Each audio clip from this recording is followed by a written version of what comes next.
Célia Semamaa a fait un long voyage ce matin puisqu'elle est en Chine, ou presque. Enfin, elle est à Triel, dans les Yvelines. Quand même. Bonjour Célia. À Triel, on se prépare déjà à fêter le Nouvel An chinois. Visiblement, on est déjà dans l'ambiance de la fête. Tout à fait, le Nouvel An chinois qui est d'ailleurs sous le signe du dragon Thomas. Et alors j'ai la chance parce qu'il y en a même un qui est à mes côtés, un peu effrayant quand même.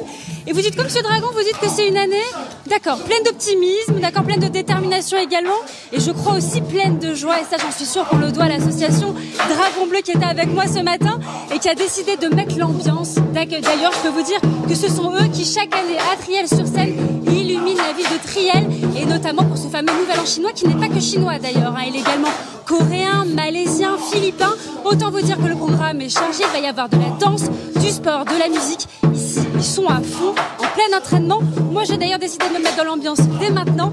Puis évidemment, j'ai hâte de vous faire les présentations. Et ça, ce sera dans quelques minutes. À tout à l'heure. Vous êtes très chic, mais quand même, il se passe des choses étranges à Triel à 7h42 du matin. À tout à l'heure. On a perdu Johanna complètement. Mais non, mais il y a vachement d'ambiance. Oui, ça c'est sûr. On va y retrouver notre baroudeuse Célia Semamaa. Célia qui est baroudeuse yvelinoise ce matin. Et Célia qui se trouve à Triel-sur-Seine. Bonjour Célia. Alors, Célia, attendez là, on ne comprend pas trop parce que vous étiez censée, il me semble, donner un coup de main pour préparer le Nouvel An chinois. Et là, on a l'impression que c'est une petite séance de sport bien intense. Hein. Célia, on est en pleine séance de kung-fu et je peux vous dire qu'il y aura une démonstration qui aura lieu évidemment samedi avec de la danse. Et regardez, on se donne à fond. Alors moi j'ai décidé de m'entraîner un petit peu et heureusement je suis bien accompagnée. Il y a le président de l'association Dragon Bleu qui est là. Bonjour Fred, comment ça va vous ce matin? Ça va bien, on est en forme dès le matin. Oui. Moi j'ai envie de participer, la technique c'est sympa, mais j'ai envie un peu de me défouler, qu'est-ce que je peux faire? J'ai une idée, on va travailler les points. Allez, on y va. Allez, avec Alix. Ouais. Voilà, donc là, hop, on donne un coup de poing. Comme ça, là. Ouais, avec ta hanche, avec votre hanche. Ouais. Comme ça? Ouais, avec la hanche. Ouais, avec le micro, c'est pas facile. Hein. C'est difficile avec le micro. Est-ce qu'il faut de la souplesse également? Il faut de la souplesse, il faut toujours relâcher. Hein. Voilà, on ne retient pas. Okay. Quand tu donnes un coup, tu donnes. Ok. Voilà, faut que tu donnes. Allez-y Célia, allez-y franchement. Donc il faut quand même de la combativité, il faut également aussi de la souplesse, j'imagine. Souplesse, hanche. Est-ce que je peux faire par exemple les... Ah, ça c'est dur ça. Ça c'est dur. Ça c'est dur ça. Allez, mais ça c'est dur, ça c'est dur. On va travailler les jambes. Alors, fais comme ça. Regarde, je te montre le mouvement. Allez, comme ça. Tac, tu montes.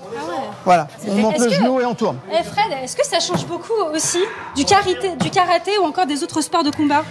Tous les arts martiaux sont merveilleux, mais chacun a sa technicité propre. D'accord. Le kung-fu, il y a plus d'enchaînement en kung-fu, en fait. Hein. C'est beaucoup plus riche dans les techniques. Le kung-fu est l'origine de tous les arts martiaux. Le kung-fu est né à Shaolin il y a 15 siècles.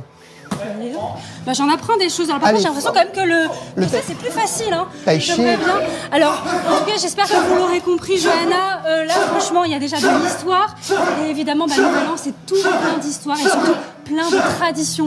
Et ça se ressent. On le voit d'ailleurs aussi. Célia, les festivités, c'est uniquement samedi ou ça commence un petit peu avant et ça termine un petit peu après? Voilà. Alors. Célia? Figurez-vous que ça commence déjà bien avant, parce que ça commence par exemple par la décoration de la maison, mais ça alors là ça se voit pas trop, mais je peux vous assurer que déjà les maisons sont décorées, il y a aussi des plats qui vont effectivement changer en fonction des régions, il y a aussi des cadeaux, tout ça c'est évidemment pour rendre hommage aux ancêtres. Et alors l'autre tradition c'est évidemment ce tambour. Alors déjà tout ce que j'ai dit, vous qui êtes membre de l'association, est-ce que vous êtes d'accord ou est-ce que j'ai dit des bêtises? Oui, effectivement Célia, la fête ça commence vendredi soir, c'est la réveillon et ça dure 15 jours qui se termine par une autre grande fête. D'accord, donc en fait c'est avant et après aussi. Exactement. D'accord, j'en sais plus. Et alors là, le tambour, ça représente quoi? Le tambour, en fait, c'est la légende chinoise. La Nouvel An, c'est un monstre. Donc le tambour, c'est pour faire des bruits, pour faire partir le monstre, pour faire partir le mauvais esprit. Je peux essayer? Bien sûr, allez-y. Je crois que le gong a sonné. Je vais quand même encore un peu m'entraîner. Mais évidemment, nous, on se retrouve très bientôt. Et j'espère que vous serez aussi nombreux samedi, ici à Triel-sur-Seine. Effectivement, merci beaucoup Célia. Et vous, j'ai vérifié Thomas, vous êtes un buffle. Oui. Voilà, c'est votre signe chinois. Voilà, c'est ce que je voulais Ça ajouter. fait toujours plaisir. Comme disait Thierry Lhermitte à Jean-Claude Duss, dans Les Bronzés, si tu ne sens pas venir, il ne faut pas y aller. Hein. Oh oui. Évidemment. Merci beaucoup.